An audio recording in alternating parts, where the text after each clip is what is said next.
Hey guys! So செல்லியா சக்கரவள்ளி கிழங்குனா ரொம்பவே பிடிக்கும். யூசுவலா குக்கர்ல வேக வச்சு நல்லா மசிச்சு தான் குடுப்போம். இந்த டைம் ஃப்ரைஸ் மாரி ட்ரை பண்ணலான்னு சொல்லிட்டு ட்ரை பண்ணோம். ஸோ அதுக்காக ஃபர்ஸ்ட்டு ஒரு ஸ்வீட் பொட்டேட்டோவ நல்லா வாஷ் பண்ணி மேல இருக்க தோல்லாம் சீவி எடுத்துக்கிட்டாச்சு.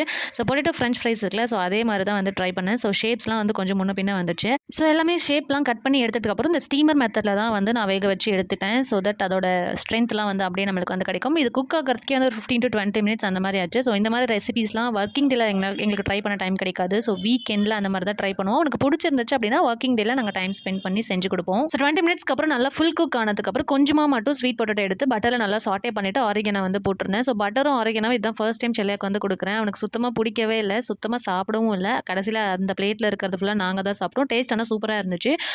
எந்த ஒரு ஃப்ளேவரும் ஆட் பண்ணாம ஸ்வீட் பொட்டேட்டோ கொஞ்சம் வேக வச்சது குடுத்தோம். செல்லியா அத சாப்பிட்டான். ஆனா அவனுக்கு நல்லா சீவ் பண்ணி சாப்பிட தெரியல.